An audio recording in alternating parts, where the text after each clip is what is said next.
আসসালামু আলাইকুম গাইস, আশা করি সকলে ভালো আছেন। সো মিজান ব্লগের ডেইলি ব্লগ 5 এটা কিন্তু হচ্ছে প্রায় 2 বছর 6 মাস 14 দিন, because I am busy with online work. Just যাই হোক গাইস, দেখতে পারতেছেন আগে কিন্তু দাড়ি ছিল না, এখন দাড়ি হয়ে গেছে। 2 বছর 2.5 বছরই কেটে গেছে। তো এতদিন কোনো ব্লগ বা ভিডিও আপলোড করা হয়নি। ভাবলাম যে আপনাদের সাথে একটু আবার আসবো, আবার একটু ভিডিও করব। সো এখন আমি যাচ্ছি হলো আমাদের একটা নদীর সাথে, নদীর ধারে একটা ক্ষেত আছে, ওটা উঁচু জায়গা অবস্থান। সো সেখানে আমরা মূলার শাক বুনেছি আর কি, আমাদের গ্রামের ভাষায় কথা বলতেছি। তো সেখানে বুনেছি, সেটা দেখতে যাচ্ছি আর কি যে আসলে কি অবস্থা। কিন্তু এখনও বিকেল টাইম, 5টা 25 বাজে, কিন্তু রোদটা এখন লাগতেছে সরি আর কি, গায়ে লাগতেছে। সো যাই হোক, খেতে গিয়ে আপনাদেরকে দেখাবো, সমস্যা নেই। 2 বছর আগের ভিডিও দেখলে হয়তো দেখবেন দাড়ি কিন্তু ছিল না, এখন কিন্তু দাড়ি আছে। তার মানে আসলে অনেক দেরি করে ফেলেছি। সো এতদিন অনলাইনেই কাজ করলাম, এখনও কাজ করি, ভাবলাম যে আপনাদের সাথে তাও শেয়ার করি। সো যাচ্ছি এখনও।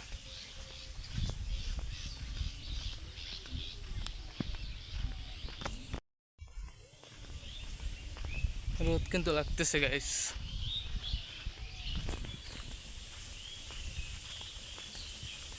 এই সাইডে নদী। সো ওই যে নদী দেখতে পারতেছেন, ওটা হচ্ছে নদী। যাই হোক, আর একটু গেলেই আমাদের ক্ষেতটা পেয়ে যাব, অল্প কিছুক্ষণ যেতে হবে আমাকে।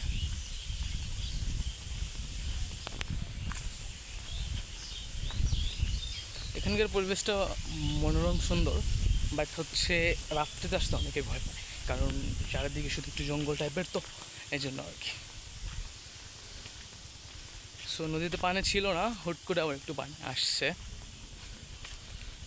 সো ক্ষেতের কাছাকাছি চলে এসেছি। ক্ষেতটাকে এখান থেকে একটু দেখাই নেই। এটা হচ্ছে ক্ষেত, এখানে একটা তাল গাছ, এটা হচ্ছে আমাদেরই। সো আমি এখন নামবো। তো নামার জন্য আমাকে ওইদিকে নামতে হবে। এখানে একটু মানে শাক রোপণের জন্য আর কি করা হয়েছে, মানে বেড়া দেওয়া হয়েছে, যেন গরু বাছর না ঢুকতে পারে, এর জন্য।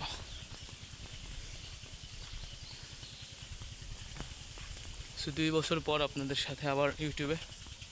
এতদিন আসলে ভিডিও দিলে একটু ভালোই হতো। আর একটু নামলাম আর কি গাইসের জন্য, একটু ফোনটা হয়ে গেছিলো। তো এই যে এখান দিয়ে যেতে হবে, এখানে নামতে হবে আর কি। যাচ্ছি খেতে। সো আর কি ক্ষেত, এখানে আমার বড় চাচার, ছোট চাচার, শেষর চাচার সবারই আছে ক্ষেত। সো এখনও কিন্তু আসলে খুব একটা জ্বালায়নি, এই জন্য দেখা যাচ্ছে না, হয়তো খুব শীঘ্রই জ্বালাবে। সো এখন দেখি, এখান থেকে চলে যাব। তো এখানে হচ্ছে যে বাগুন গাছ আছে, এটা হচ্ছে আমাদের পাড়া প্রতিবেশী এক ভাই লাগিয়েছে। এখন আমার ক্ষেতের ভিতরে হাঁটে যাচ্ছি, একটু জ্বালাইছে, দেখাই যদি দেখতে পারতেছেন, এই যে লাল শাক একটু জ্বালাইছে, তো মাত্র জ্বালাচ্ছে, আরও কিছুদিন দেরি হবে আর কি। সো আমি উঠে গেছি ক্ষেতের ভিতর থেকে, এখন যাব হচ্ছে আমাদের শাকও আছে, ব্রিজের অভাবে শাকও তৈরি করছে আমাদের গ্রামের লোকেরা সবাই মিলে। প্রত্যেক বছরে আসলে এই কাজটা করা লাগে, কারণ আমাদের ওখানে একটা ব্রিজ প্রয়োজন, ওখানে মাদ্রাসা, প্রাইমারি স্কুল, হাই স্কুল সব আছে। সো যদি এখনও হয় নাই, সো আপনাদেরকে সেটাই দেখাবো। আমি যাচ্ছি এখন সেখানে আর কি, চলুন যাওয়া যাক।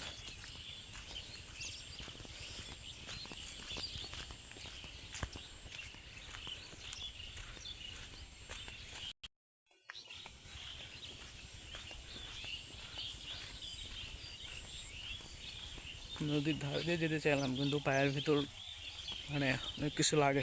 বিকাল টাইম, তাই অনেকেই হাঁটতে বের হয়েছে। এই রাস্তাটা অনেক সুন্দর লাগে, আর বিকেলে আর একটু হলে ঠান্ডা হবে অনেকটাই। চারিদিকে শুধু গাছগাছালি, এই আর কি। কিন্তু হেঁটে হেঁটে যাচ্ছি, ওইখানে যেতে আমার 4-5 মিনিট তো লাগবেই। সো যাচ্ছি ওখানে সাঁকোর কাছে আর কি। আমার প্রথম উদ্দেশ্য ছিল হচ্ছে আমার মামাতো ভাইয়ের কাছে যাব, আমার একটা মাইক্রোফোন দেওয়া হচ্ছে ওর কাছে, সো ওইটা নিতে। কিন্তু ও তো এখন অনলাইনে আসতে পারে নাই। দেখি ওখানে গিয়ে ভিডিওটা স্টপ করবো, আপনাদের সাঁকোটা দেখিয়ে যদি ও আসে তাহলে আমি আর কি ওইটা আবার আনতে যাবো। আমি এয়ারপ্লেন অন করে ভিডিও করতেছি, কারণ একটা যদি কল আসে ভিডিওটা শেষ, একদম কেটে যাবে আর কি। এইটাই হচ্ছে মূলত কারণ। সো এটাই ভয়ে আর কি ফোনে এয়ারপ্লেন করছি, যেহেতু তো কলও আসবে না, কল যাবেও না, আর হচ্ছে অনলাইনে তো অবশ্যই না।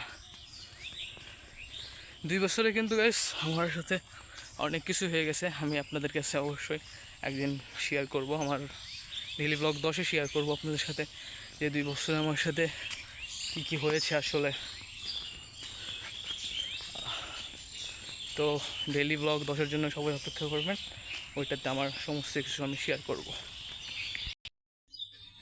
ডেইলি ব্লগ 10-এ আসলে আমার লাইফের সাথে ঘটে যাওয়া ট্রু যেগুলো আমি সেগুলো একদম বলে দেব, কারণ আপনাদের সাথে শেয়ার করলে আমার হয়তো আরও একটু ভালো লাগতে পারে। ডেইলি ব্লগ 10-এ অবশ্যই আমি আপনাদেরকে আমার সমস্ত কিছু বলবো। ক্লান্তিবোধ লাগতেছে, একটু গরম লাগতেছে, কারণ বুঝতে পারছেন একটু রোদ আসতেছে। সো এখানে মোটর চালাইছে, আমি একটু আমার হাত পাটা ধুয়ে নেব। এখানে যেহেতু মোটর চালিয়েছে, খেতে পানি দিচ্ছে, তো আমি একটু আমার হাত পাটা ধুয়ে নিই। এখান থেকেই নেবো, ওখানে অনেক ইয়ার কি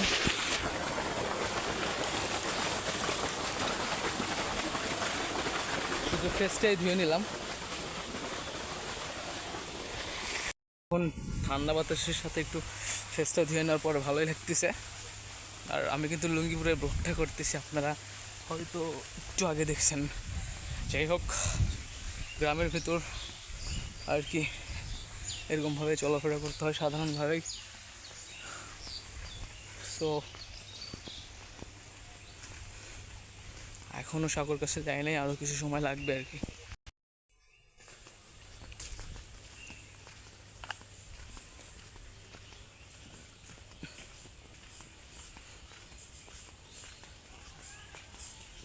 ওই পাশে খেলা হচ্ছে, সাউন্ড পেলাম। আমাদের এখানে বিশাল একটা মাঠ আছে। একদিন আমি মেবি আমার আগের ব্লগটাতে দেখিয়েছি, হ্যাঁ, পুরোনো হসপিটাল ভিডিও আছে ওল্ড ব্লগটাতে। তো ওইখানে আসে আসলে আমার ইয়াটা, ওই ব্লগটা, ওখানে মাঠও দেখানো হয়েছে।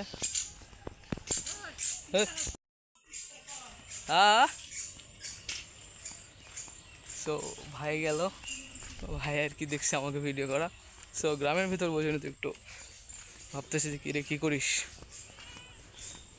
সো বললাম যে ভিডিও করতেছি চ্যানেলের জন্য, করতে হবে, কারণ অনেক দিন পর আর কি। ঠাকুর কাছে যাইতে আমার আর খুব হলেও 1.5 মিনিটের মতো লাগবে। চলে এসেছি, আর এখানে কপি লাগিয়েছে, শীতের ভিতর অনেক ফলন দেবে, চাহিদা আমাদের গ্রামের কিছু মেটাবে আর কি। এটা আমাদের ওই সাইডেও আর লাগিয়েছে, কিন্তু ওটা দেখানো হয়নি। হয়তো একদিন গ্রামটা ঘুরে দেখাবো, সেদিন আপনাদেরকে বলবো আসলে। সো মিজান ডেইলি ব্লগ 5-এ কিন্তু অনেকটাই বললাম। সো 6 আসতেছে, হলো ভিডিও 6 হবে। এখন ভাবতেছি প্রতিনিয়ত আপলোড করার ট্রাই করবো আর কি। সো ওখান থেকে একটু গাড়ি যাচ্ছে, সামনেই কিন্তু সাঁকো আর কি, সামনেই। খুব শীঘ্রই সাঁকোর কাছে পৌঁছাচ্ছি। ঘোর অবস্থা খুবই খারাপ, এখানে গাড়ি রেখেছে অনেকেই। সো এই যে সাঁকোতে উঠে গেলাম, হাঁটতেছি এখন সাগর উপরে, নদী। ভাবতেছি খেলা দেখতে যাবো আর কি, ওই সাইডে খেলা হচ্ছে। সো আজকের ব্লগটা পর্যন্তই, দেখা হচ্ছে অন্য কোনো ভিডিওতে। ব্লগ 6-এ দেখা হচ্ছে। সো ভালো থাকেন সবাই সবাই, আর সবাই দোয়া করবেন যেন চ্যানেলটা খুব দ্রুত গ্রো করতে পারে, কারণ অনেকদিন পর ভিডিও করলাম। সো এখন খেলা দেখতে যাচ্ছি। সো সবাইকে আল্লাহ হাফেজ, আসসালামু আলাইকুম। সো চলে এসেছি, বাই গাইস।